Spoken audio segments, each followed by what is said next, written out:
I've been taking pictures when I was very young, I think. I don't remember what age. I started by painting and drawing. And for me, photography was a mean of drawing, and that's all. Immediate sketch, done with intuition, and you can't correct it. If you have to correct it, it's the next picture.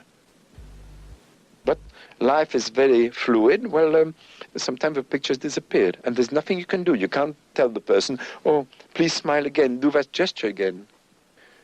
Life is once, forever. I'm not interested in documenting. Documenting is extremely dull, and journalism, I'm a very bad reporter and a photojournalist. Capaz told me, when I had an exhibition at the Museum of Modern Art in 1946, he said, Henri, be very careful. You mustn't have a label of a surrealist photographer. All my training was surrealism. I still feel very close to a surrealist.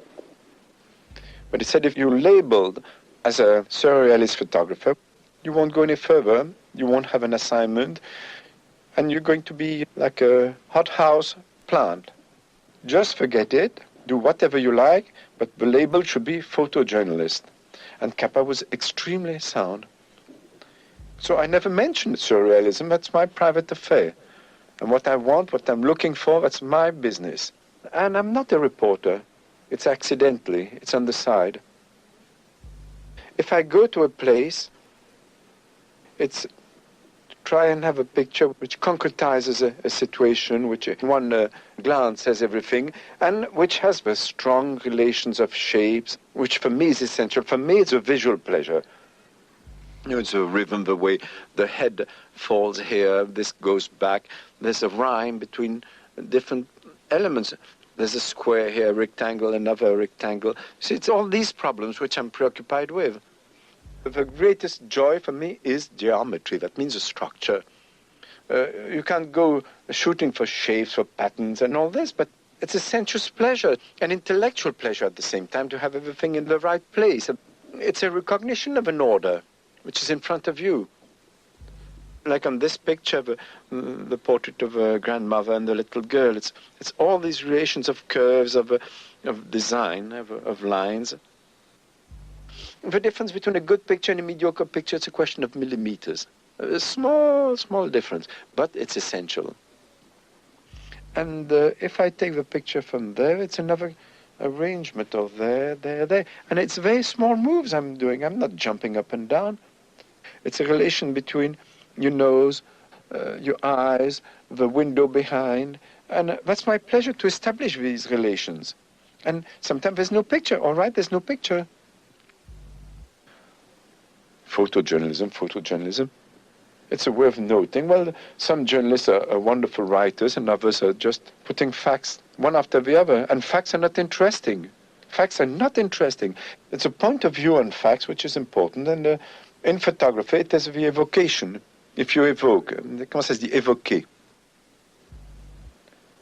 I know some photographs, it's like a Chekhov story or a Maupassant story. It's a quick thing and there's a whole world in it. Photographs I care for, it's a photograph that you can look more than 2 minutes, but it's extremely long. But a photograph you can look at over and over again, not many. Not many.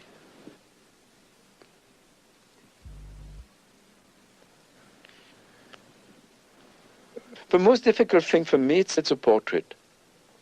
It's very difficult. It's a question mark you put on somebody, trying to say, who is it? What does it amount to? What's the significance of that face? And the difference between a portrait and a snapshot is that the portrait is the person agreed to be photographed. It's not at all like somebody you see, you catch in the street, up like this. I like to take people in the, how do you call that, environment, the animal in his habitat, yes. And it's fascinating coming in like this in people's home, looking at them, but you have to be like a cat, not disturb. On tiptoes, always on tiptoes. But certainly it's like a biologist under his microscope. When you study, a thing doesn't react the same way as when it's not studied. And you have to try and put your camera between the skin of a person and his shirt, which is not a very easy thing. And the attitudes of people are so different in front of a camera. Some are embarrassed, some are ashamed, some hate to be photographed, and others are showing off. And you feel people very quickly. You see people naked through the viewfinder. You see them stripped naked. And it's sometimes very embarrassing. And I remember I had to take for Vogue a very, very old lady, Bostonian, wonderful old lady. She smiled at me, but a sort of smile that you can't smile back at her. She wanted to check on the picture before publication, and I said, I'm sorry, I've never done that. It's a question of trust. And she agreed. She said, oh, my wrinkles. And I told her it's the only interesting thing, the wrinkles. After all, it depends how they fall, which is true. It's life. It's a mark of life. It depends how people have been living, and all this is written on their face. After a certain age, you've got the face you deserve, I think.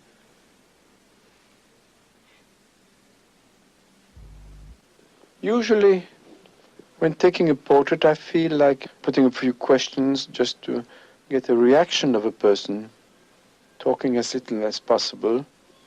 But still, you must establish a contact of some sort. Whereas with Ezra Pound, I stood in front of him for maybe an hour and a half. In utter silence, we were looking at each other in the eyes, and I took maybe altogether one good photograph, 4 other possible, and 2 which were not interesting. It's about 6 pictures in an hour and a half, and no embarrassment whatsoever. Sometimes people ask how many pictures you take. Do you take many pictures a day? How is it? Well, there's no rule. Sometimes, like in this picture in Greece, well, I saw the frame of the whole thing, and I waited for somebody to pass. And I snapped 2 pictures. One was an Orthodox priest with his cylinder hat, and the little girl. Well, the little girl was exactly the thing in relation with the other shapes, whereas him, it was something clumsy. It was another conception. And sometimes there's not a second choice, because the people are gone. That's why it develops a great anxiety, this profession. Because you're always waiting, what's going to happen? What? It's what? Yes, like this. It's all the time. You're shooting, you say yes, maybe yes. But you shouldn't overshoot. It's like overeating, overdrinking. You have to eat, you have to drink, but over is too much. Because by the time you press, you arm the shutter once more, and maybe the picture was in between. It's a fraction of a second. It's an instinct. In photography, you've got to be quick. Like an animal on a prey. Like this, you grasp it and take it, and people don't notice that you've taken it. But it's a question of awareness. Everything in your body is there. That's beautiful. For me, it's a physical pleasure, photography. It doesn't take much brains. It doesn't take any brains. It takes sensitivity, a finger and 2 legs. But it's beautiful when you feel that your body is working, that all like this, full of air and in contact with nature and so on. It's beautiful. Boom, got it. You see? I'm extremely impulsive, terribly. It's really a pain in the neck for my friends and family. I'm a bunch of nerves, but I take advantage of it in photography. I never think. I act quick, like this, and you have to forget yourself. You have to be yourself, and you have to forget yourself, so that the image comes much stronger of what you want and what you see, if you get involved completely in what you're doing, and not thinking. Ideas are very dangerous. You must think all the time, but when you're photographing, you're not trying to push a point, to explain something, or prove something. You don't prove anything. It comes by itself. The first impression is essential. The first glance, the shock, the surprise, it jumps at you. You nourish it by your own life, by your taste, the intellectual luggage that you carry. Your experiences, your love, your hate, it's to live fully and richly. And poetry is the essence of everything. It's 2 elements which are suddenly in conflict and there's a spark between two elements. But it's given very seldom, and you can't look for it. It's like if you look for inspiration. No thing comes, and it's by enriching yourself and living.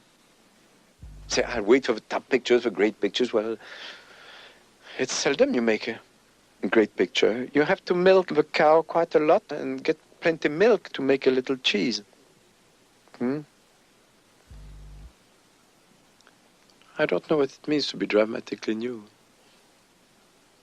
There's no new ideas in the world. There's only a new arrangement of things. Everything is new, every minute is new. That means re-examining. Life changes every minute. The world is being created every minute, and the world is falling to pieces every minute. Death is present everywhere, as soon as we're born. And it is a very beautiful thing. The tragic, comment ça dit, le tragique de la vie, what is tragic in life? Because there's always two poles, and one cannot exist without the other one. So these tensions I'm always moved by. This picture I like in a way.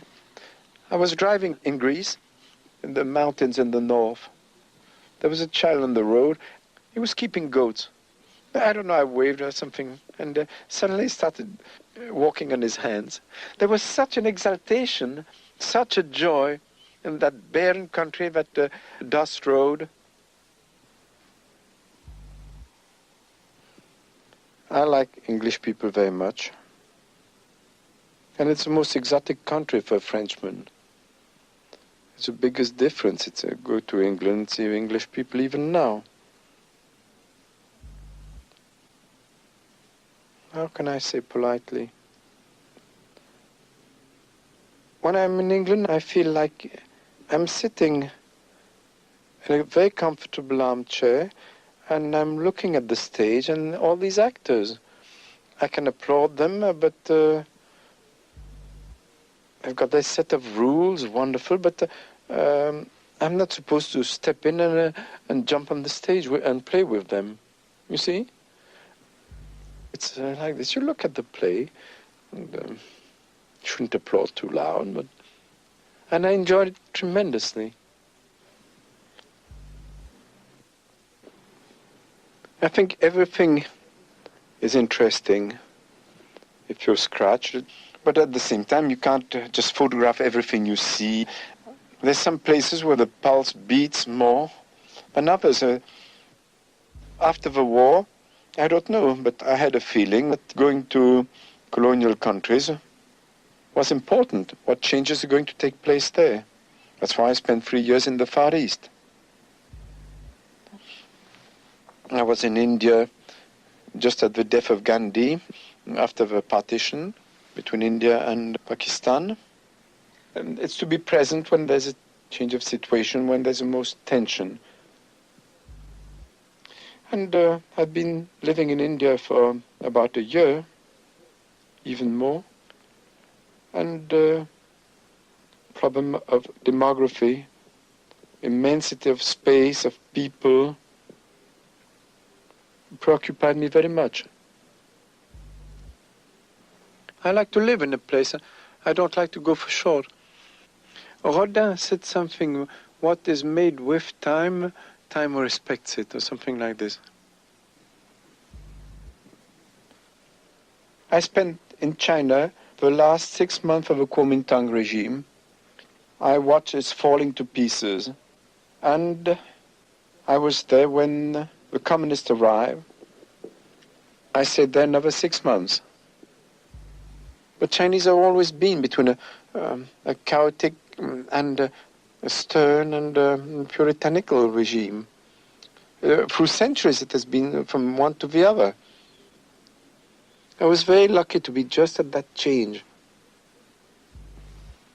A tradition, and what remains of a tradition, and at the same time, what is a revolutionary attitude and another conception of man.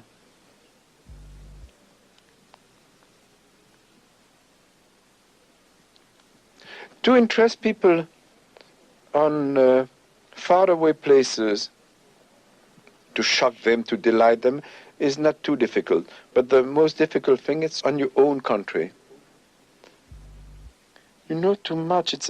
Well, when it's on your own block, there's such a routine, it's quite difficult to get out. When I'm going to the butcher, in places where I'm all the time, I know too much and not enough. And to be lucid about it is the most difficult. But your mind must be open, aware like this, like having a radar, a searchlight, or like this. And that's why anybody has done 10 good photographs in his life. What is interesting, it's a consistency, to keep on. It's always re-examining things, trying to be more lucid and freer and go deeper and deeper. I don't know. Because a camera is a weapon. You can't prove anything, but at the same time, it is a weapon. It's not a propaganda mean, photography, not at all. But it's a way of shouting the way you feel. I love life. I love human beings. I hate people also. You see, the camera, it can be a machine gun. It can be a psychoanalytical couch.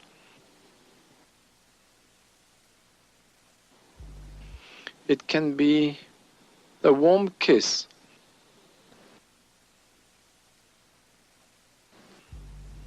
It can be a sketchbook, the camera. And even for me, that's strictly my way of feeling. I enjoy shooting a picture, being present, and it's a way of saying yes, yes, yes. It's like the last 3 words of Ulysses of Joyce, which is one of the tremendous works which have ever been written. It's yes, yes, yes. And photography, it's like that. It's yes, yes, yes. And there's no maybe. All the maybes, you should go to the trash. Because it's the instant, it's a presence, it's a moment, it's there. And it's a respect of it and an enjoyment. It's a tremendous enjoyment to have seen yes. Even if it's something you hate, yes. It's an affirmation. Yes.